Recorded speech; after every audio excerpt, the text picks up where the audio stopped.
Good afternoon, and thank you for joining this FMWF Chamber webinar to learn more about COVID-19 federal legislation. Welcome to our members and non-members on the call today. Please know that the Chamber remains dedicated to supporting you all during this challenging time. Check our COVID-19 webpage for up-to-date information for your business and give us a call if we can assist in any way. Today's webinar will focus on Phase 3 of federal relief, the CARES Act. The federal response to the coronavirus allocated $350 billion to help small businesses keep workers employed amid a pandemic economic turndown.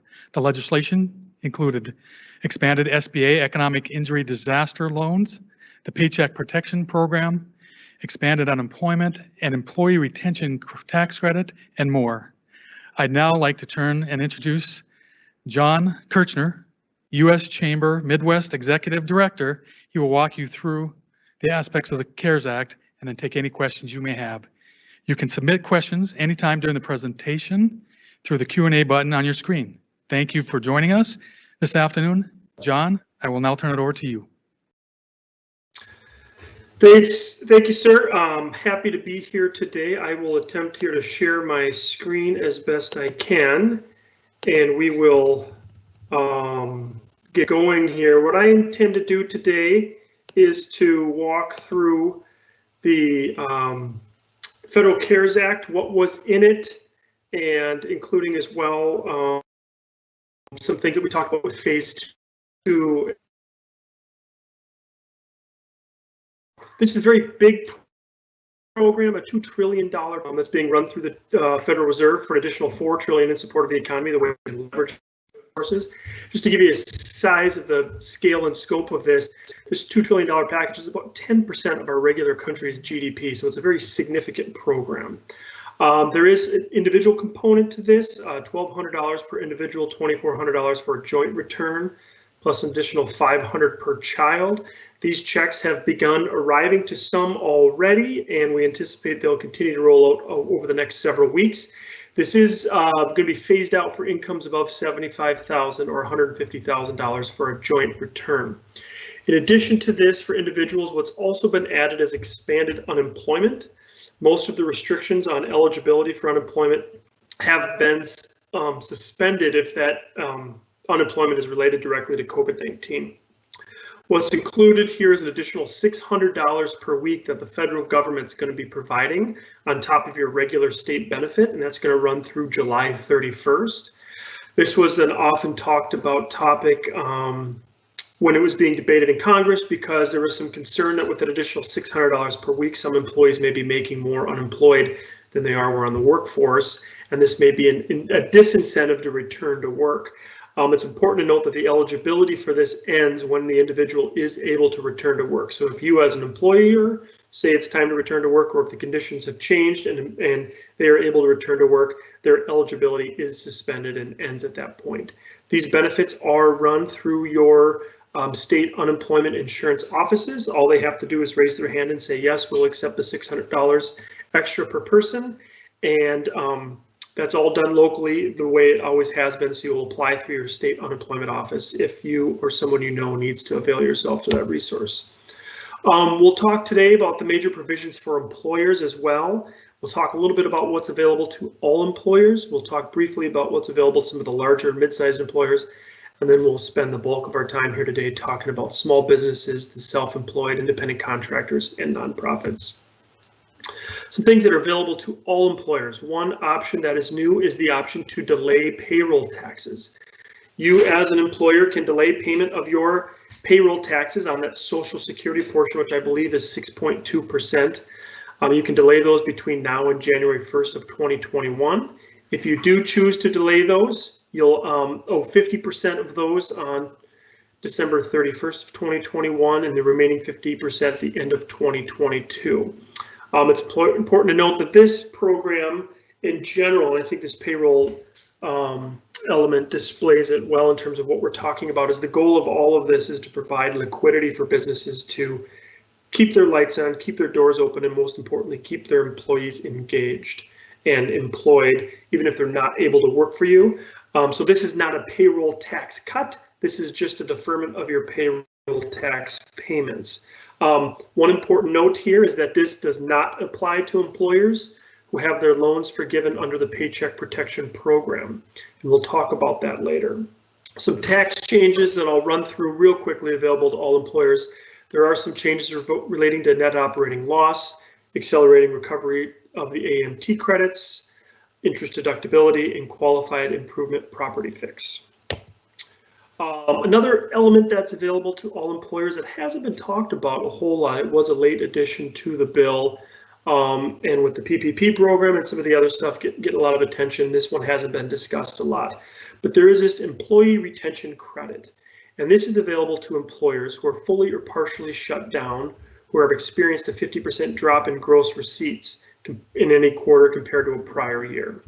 And what this is it's a refundable tax credit for 50% of the wages, including health plan expenses, paid by the employer up to $10,000 per employee. So basically, this is up to a $5,000 per employee tax credit that you can receive. If you're an employer with over 100 employees, this applies to employees that are not providing services. So if you are paying them, but they're at home, not able to telework, not able to work and provide services, this applies only to those individuals. If you're an employer with less than 100 employees, this applies to all employees paid during the eligible time period. So again, this is very much focused on how do we keep employees engaged with their employer? How do we keep employees employed and being paid, and not to flood and overrun our state unemployment offices?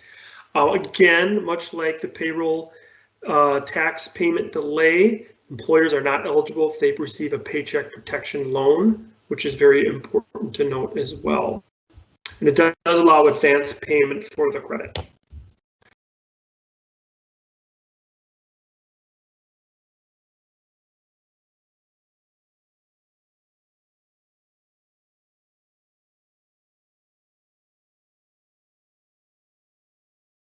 Again, we'll get quickly here into the Paycheck Protection Program, which is the program that is available to small businesses, the self-employed, independent contractors, and nonprofits. And this is really the program that everybody's been talking about. This is a new program. This is $349 billion in loans for small businesses, and that's generally businesses that have less than 500 employees. 501c3 nonprofits, only 501c3s. Self-employed, sole proprietors, independent contractors. So a very far-reaching program. And what this program is it's loans that are equal to the lesser amount of 2.5 months of your average payroll, or $10 million. And what's nice about this program is being lended through your local and national lenders. So it's an SBA program, but it's not being run directly through the SBA. It's happening through banks right there in Fargo, Moorhead, West Fargo.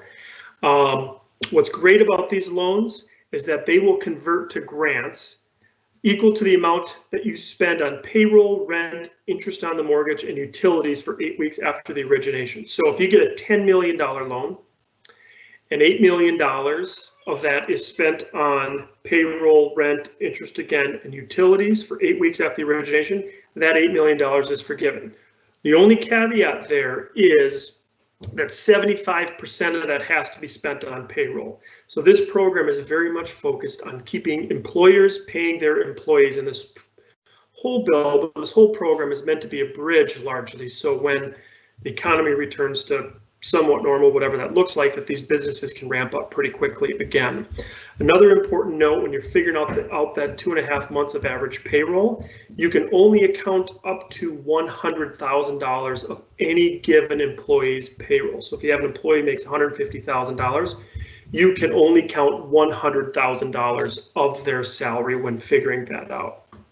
A couple important notes. The loan forgiveness is reduced proportionally if you as an employer reduce the number of full-time employees. Similarly, it is reduced if you reduce wages by more than 25%, okay? So that's important to note. But the good news is you can avoid the reduction in that forgiveness if you bring back employees and restore wages generally within 30 days and maintain that through June 30th. So if you go back to, I believe the date is February 15th, if you had to lay somebody off, going back to February 15th related to COVID-19, if you bring them back and maintain their employment through June 30th, you can avoid reduction of the forgiveness of this loan. So it's a very generous program. I believe I read today of the 349 billion, 243 billion has already been loaned out in less than 2 weeks. There have been some challenges with the SBA and with these lenders on getting guidance and getting some of this done. But when you're talking about pumping $350 billion basically into the economy, there are going to be some hitches in the process. We can talk a little bit more later about, there's talk about, what happens if they run out of money. The president, the speaker, everyone, the majority leader of the Senate has agreed we're going to keep money funding in here. There's talk about putting another $250 billion in. That's got caught up a little bit in some political talk in DC, but there's hope and there's belief, and we've been pushing hard that if we run out of money here, that they'll continue funding it, because this is a very, very important program. I'd encourage you to go to uschamber.com/SB loans. We have a great, it's probably 4 pages. It's a quick, easy checklist in terms of how do I qualify, what are lenders looking for, how do you figure out those payroll costs, those 2.5 months average payroll costs in terms of what is included, like health benefits, what's excluded, like payroll taxes and things of that nature. If you're a seasonal business, if you're a new business, it tells you how to figure all that out. So I'd really encourage you to go to uschamber.com/SB loans. It explains this program very well. The other program that's available is not a new program per se. These disaster loans have been around. Economic injury disaster loans, or EIDL loans as they're being called. This program is available to small businesses, the self-employed independent contractors, and all nonprofits. So this would include, including faith-based 501c6s like a Chamber of Commerce would qualify for this. The program, and I should probably update this slide, but the program as intended is to be up to $2 million in a working capital loan. The reality is, with this program, there has been such immense pressure and so many applications for it that they're capping those loans somewhere between $15,000, $25,000, $35,000. They figured out the average loan amount was request was for about $200,000, and the program's this program in particular is just running out of money, like the PPP program. So what was promised to be up to $2 million, the reality is are going to be more like $25,000 or $30,000 most likely. So that's not great, but this is still an opportunity for some capital. These payments can be deferred for up to 1 year. The loans are based on credit scores, no tax returns are required. Up to $200,000 without a personal guarantee, no collateral for $25,000 or less. What's also great about this is there's a $10,000 emergency grant that's supposed to be granted within 3 days. That does not have to be repaid, but that timeline's taking a little bit longer just due to the capacity. Usually these EIDL loans are used for natural disasters. So if you think of a tornado coming through the town of North Dakota, a lot of people are going to be using it in a very narrow part. Now, a lot of people around the country are all using this program, so it's providing a lot of pressure to it. This program does interact with the Paycheck Protection Program. You can take out loans for both programs. You can avail yourself to both programs, but you can't use the monies for the same purpose. So before you say, I'm going to do an EIDL loan and a PPP loan, you want to make sure you talk to your lender, your accountant, and others in terms of how you want to use it and the best way to leverage that money. What's different here too is you do apply through the SBA on this program, sba.gov. Go to the website, that'll tell you how do you apply. You can apply online, it'll tell you your local lenders, but I suspect your good chamber there in Fargo, Moorhead, West Fargo probably has a good list of those lenders as well in terms of who's doing that locally, but this is another SBA program that's run through SBA website, sba.gov. Couple other things we'll run through real quickly before we get to the Q&A. Paid sick leave. This is from the Phase 2 bill. Phase 3 bill was very much focused on businesses, keeping businesses open. Phase 2 was very much focused on earlier in the process, keeping employees paid if they have to leave to work to take care of themselves or someone else. So this is for employers with less than 500 employees, required to provide up to 10 days of paid sick leave if that relief or that leave is related to COVID-19. The sick leave can be taken if the employee is ill, if they're quarantined due to exposure, if they have to take care of a sick family member, or a child during a school closure, which is basically all of us right now, right? It's paid at the regular rate of $511 per day if you're taking care of yourself, 2/3 of that, or $200 a day if you're taking care of a family member. The maximum is reimbursed by the federal government. This leave is in addition to any other leave an employer currently provides. It's not in place of, it's in addition to. There is a small exemption for employees with less than 50 employees if providing that leave to care for a child due to a school or daycare closure, if providing that leave threatens the viability of the business. There's a slight exclusion there. And this paid sick leave is not available if an employee can telework.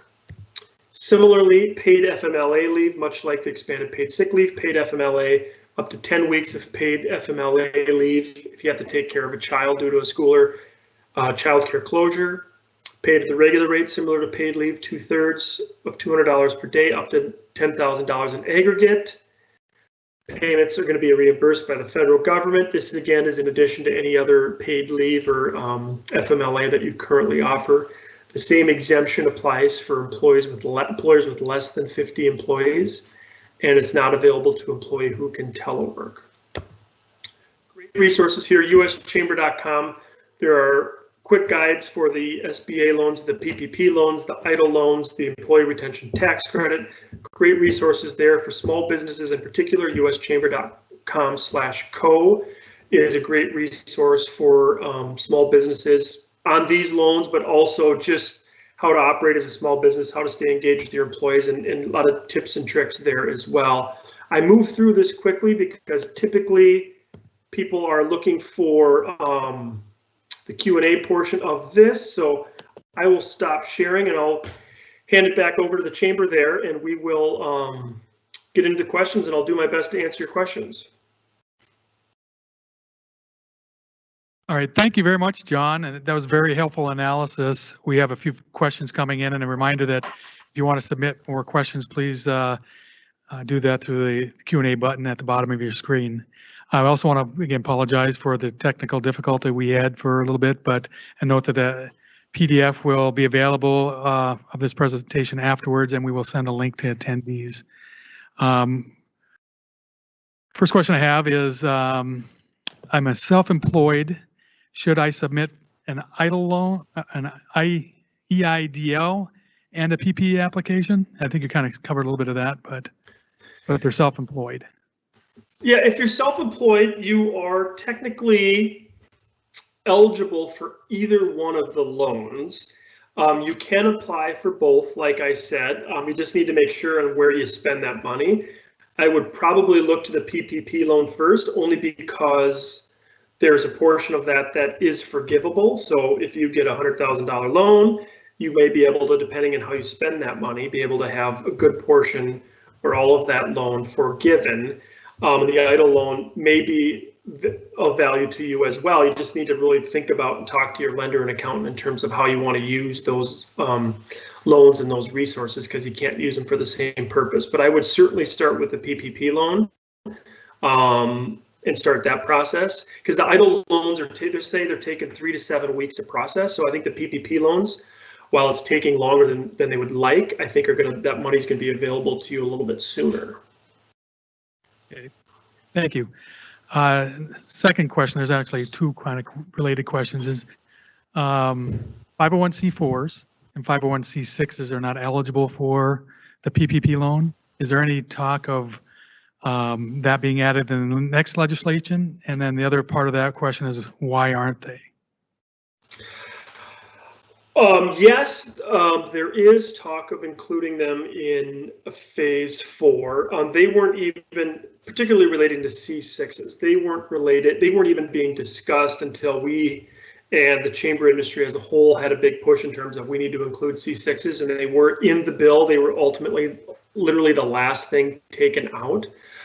I think they were taken out, one, from a financial standpoint, because, you know, the $349 billion is a big number, but it was a somewhat throw at the dartboard. They had to put a number in the bill.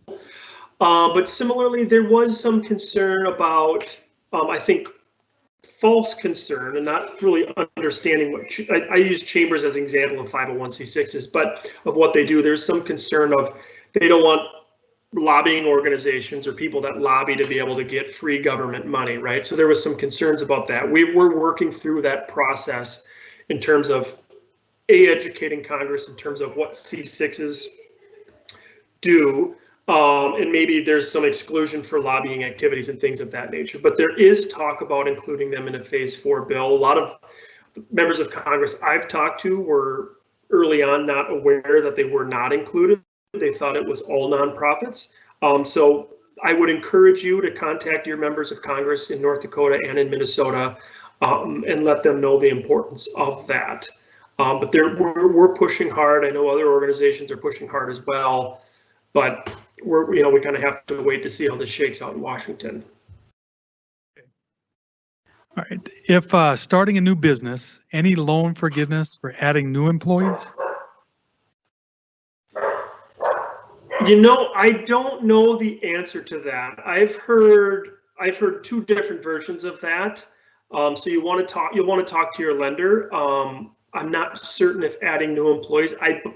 I believe it is included because I have been told that, but I've also there remains a lot of gray area in some of this, and so I would definitely refer to your lender before you apply for the loans and try to use your money for that. But I believe it is included. Okay. Another question. Our business does not have employees, but we do have payroll because we pay individual contractors. Will we still be eligible for the PPP or the EIDL? You can still apply for the EIDL loan. That's not related to your independent contractors. You can use that money for basically however you wish. For the PPP, the independent contractors would be eligible to apply for themselves. I do not believe you can apply for an independent contractor under your own PPP loan. You could apply it to pay yourself if you're self-employed, but your independent contractors are technically not employees, so they would not be part of your payroll. So my understanding is they would need to apply for their own PPP loan, but I don't think you can loop them into your payroll. But again, double check with your lender on that. Okay. Is the U.S. Chamber confident that the PPP will get additional funding? I believe so, yes. It's kind of a tough one to say. If you would have asked me last week, I would have said absolutely, there's no concern about this. The only concern is that this has gotten a little bit political. In phase 1 of this and phase 2 of the Families First bill and phase 3 were largely not political exercises. And it kind of went through, everybody agreed, and it got done. And this is kind of the first time we've seen a little bit of partisan infighting over this. The Republicans are saying, let's just add another $250 billion to this, and we'll worry about phase 4 later. And some of the Democrats are saying, well, there's some things we'd like included that didn't get included in phase 3. We want more help to state and local governments. We want more help to hospitals and things of that nature. So they're trying to get that in there. We're confident because every member of Congress I've talked to and done these with, Republicans and Democrats, have all said, yes, we're going to put more money in there. The president said that. The Speaker Pelosi said that. So we are confident in that. It's just a matter, we're not as confident in terms of how quickly we can get that done, because I think initially we had thought, yes, this is going to be able to move pretty quickly, but Washington is Washington, and everyone eventually can only get along for so long. So we're hopeful we can get it done. We're confident. We're just not sure on the timing of that yet. Okay. Does the PPP loan cover a company's traditional sick leave, not the leave that's provided by the Family First Corona Response Act? I think it's traditional sick leave. You can include payment for vacation, parental leave, family leave, medical leave, or sick leave when figuring out your payroll cost. What does a small employer with less than 50 employees need to show in order to claim exemptions from the additional paid leave requirements? Well, the only exemption there from the additional paid leave requirements if you have less than 50 employees is if providing that paid leave to specifically for taking care of a child due to a school or childcare closure, if providing that leave threatens the viability of the business. Now, I'm not sure specifically what documentation you need to show to say this individual leaving threatens the viability of my business. I don't know precisely that documentation, but I know that that's a very narrow scope in terms of what one would be exempted from. But I'm not sure of the exact information in terms of that viability of the business. It's a very broad term. All right, thank you. Are there any resources to business owners who have had a felony, who have been forced to close businesses due to COVID-19? Felony, I don't know. And if your business is closed, I mean, technically you might be able to leverage a PPP loan to, pay yourself and keep the business running. But if I believe you can, because if you think of, if you've laid off employees going back to February 15th and bring them back, you're eligible for the forgiveness of the PPP loan. I would suspect if you were able to reopen your business, get yourself paid, and bring employees back yourself and use that money for the PPP loan, that will be forgiven as well. As it relates to felons, I'm not sure on that, but you'd want to, on that first part, before you do that, confirm with your lender and accountant. But similarly to having laid people off, I think the same should apply to if you've closed your business to reopen it and repay people again. Okay, if you are an independent contractor, what if any forgiveness is available under the PPP Act since there are no employees? If you're an independent contractor, in order to figure out that payroll cost, you don't have employees. It's kind of like you're self-employed. So again, it goes back to figuring out that 2.5 months of your average payroll. So you can take up to $100,000 again, right? So anything over $100,000 you can't claim. So if you were to take, I think it comes out to, I don't have a calculator in front of me, it comes out to $20,800 or something like that. But if you were to take $100,000 times 12, or divide, for 12 months, or 100, however you do the math, you take $100,000 per month, and take 2.5 months of that is how you would figure that out. It'd come out to, or I think you could take, excuse me, I'm getting ahead of myself. You can take $100,000 for the year, right? So when you're figuring out your average payroll cost, you can only count up to $100,000 per employee. So you take $100,000 for the year, you divide that by 12, and then multiply that basically by 2.5, and then that comes out to $20,800 or something like that. So an independent contractor is kind of like they're self-employed, obviously. So they can count up to $100,000 of their salary. Sorry for the long, complicated answer there. My bank has a long queue of PPP applications, and they encourage going to another bank to apply. Is it recommended to apply at a bank you don't have an account with or a relationship with? I'd say it's recommended to apply to any bank that will get you the loan. I know some banks have a long queue and you're getting further behind. I know some banks have said we're only going to service our current customers. I know, but I would encourage you, if there's a long queue and you want to apply elsewhere, there's no penalty for doing so. I know I had one colleague tell me, this is in Houston, it's not North Dakota, but a lot of the Houston banks were in trouble, or not in trouble, but like we're backed up, much like this. But one of the businesses went to the west part of the state, found a local community lender that had, a lot of availability and, not a lot of loan requests, and we're able to get their loan there. So I'd encourage you to not only look within your own community, but look across the state in terms of those other lenders. Okay. How much of an SBA EIDL loan can be spent on other things other than payroll? The EIDL loans are not tied to payroll, utilities, any of that's only the PPP loans. So the EIDL loan is much more flexible in terms of where and how you spend your money. All right. With 5. But I should note, if I may, I should note that the EIDL loans don't have that forgiveness portion in it. if you're paying for payroll and some of those other things. The idle loan is a loan and you have to pay it back, whereas the PPP program, there is a forgiveness portion to that. So that is an important distinction. Okay.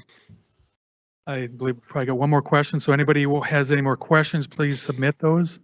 With 5 colleges in our region, what relief has been given to public colleges, universities through the CARES Act? I am unaware of any. We're very much focused on the business portion of that.